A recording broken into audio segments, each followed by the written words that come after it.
সবাইকে শুভেচ্ছা, স্বাগত প্রথম আলোর নিয়মিত আয়োজন একেএস বার্তা সংক্ষেপে। সঙ্গে আছি আমি এস আল আরেফিন। জানিয়ে দিচ্ছি আজকের গুরুত্বপূর্ণ খবরগুলো। প্রধানমন্ত্রী তারেক রহমান বলেছেন, সরকারের দৃষ্টিভঙ্গি হচ্ছে ধর্ম যার যার, নিরাপত্তা পাওয়ার অধিকার সবার। ধর্ম বর্ণ নির্বিশেষে বাঙালি অবাঙালি, বিশ্বাসী অবিশ্বাসী সবাই সব ক্ষেত্রে সমানভাবে অধিকার ভোগ করবে, এটাই বর্তমান সরকারের নীতি। বৃহস্পতিবার সচিবালয়ে মন্ত্রিপরিষদ বিভাগে শুভ বুদ্ধ পূর্ণিমা উপলক্ষে বৌদ্ধ ধর্মাবলম্বীদের সঙ্গে এক শুভেচ্ছা বিনিময় অনুষ্ঠানে তিনি এসব কথা বলেন। এ সময় প্রধানমন্ত্রী বলেন, বর্তমান সরকার ধর্ম নিয়ে রাজনীতি করতে চায় না, ধর্মকে রাজনৈতিক স্বার্থে আমরা ব্যবহার করতে চাই না, অতীতেও আমরা তা করিনি। বাংলাদেশ সহ সারা বিশ্বের সব বৌদ্ধ ধর্মাবলম্বীদের আন্তরিক শুভেচ্ছা জানান তিনি। সংস্কারের জন্য গণভোটের রায় বাস্তবায়নে কয়েক মাসব্যাপী কর্মসূচি দিয়েছে জামায়াত নেতৃত্বাধীন 11 দলীয় ঐক্য। বৃহস্পতিবার দুপুরে রাজধানীর মগবাজারে জামায়াতের কেন্দ্রীয় কার্যালয়ে এক সংবাদ সম্মেলনে এই কর্মসূচির ঘোষণা করেন 11 দলীয় ঐক্যের সমন্বয়ক হামিদুর রহমান আজাদ।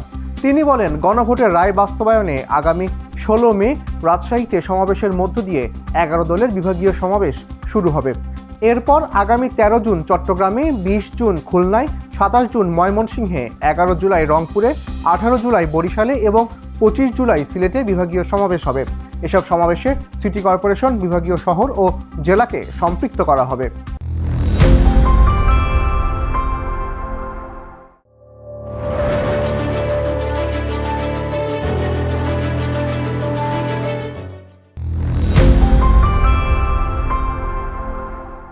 যুক্তরাষ্ট্রের ফ্লোরিডায় হত্যার শিকার বাংলাদেশি শিক্ষার্থী জামিল আহমেদ লিমনের মরদেহ 4 মে দেশে পৌঁছাবে। ওয়াশিংটনে বাংলাদেশ দূতাবাসের প্রেস মিনিস্টার গোলাম মুর্তজা বৃহস্পতিবার ফেসবুক পোস্টে এই তথ্য জানান। তিনি জানান, বৃহস্পতিবার স্থানীয় সময় বাদ জোহর ফ্লোরিডার ট্যাম্পা বে এলাকায় ইসলামিক সোসাইটি অব ট্যাম্পা বে এরিয়ায় লিমনের জানাজা হবে। 2 মে রাতে তার মরদেহ এমিরেটস এয়ারলাইন্সের একটি ফ্লাইটে পাঠানো হবে। সেটি 4 মে সকাল 8:45টায় ঢাকার হযরত শাহজালাল আন্তর্জাতিক বিমানবন্দরে পৌঁছাবে। জার্মানিতে মোতায়েন করা মার্কিন সেনা সংখ্যা কমিয়ে আনার চিন্তা করছেন যুক্তরাষ্ট্রের প্রেসিডেন্ট ডোনাল্ড ট্রাম্প।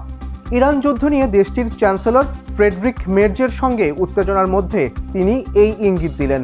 নিজের সামাজিক যোগাযোগ মাধ্যম ট্রুথ সোশ্যালে দেওয়া এক পোস্টে ট্রাম্প বলেন, তার প্রশাসন জার্মানিতে সেনা কমানোর বিষয়টি নিয়ে পর্যবেক্ষণ ও পর্যালোচনা করছে। এ বিষয়ে খুব দ্রুতই একটি চূড়ান্ত সিদ্ধান্ত নেওয়া হবে।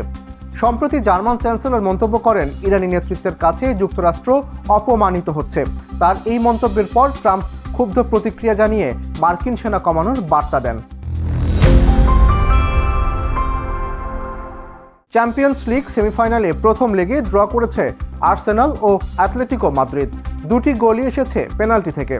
মাদ্রিদের মেট্রোপলিতানো স্টেডিয়ামে প্রথমার্ধের শেষ মুহূর্তে পেনাল্টি থেকে আর্সেনালকে লিড এনে দেন সুইডিশ স্ট্রাইকার ভিক্টর ইয়োকেরেস। তবে বিরতির পর কৌশল বদলে ঘুরে দাঁড়ায় অ্যাটলেটিকো। এবার তাদেরও ত্রাতা পেনাল্টি।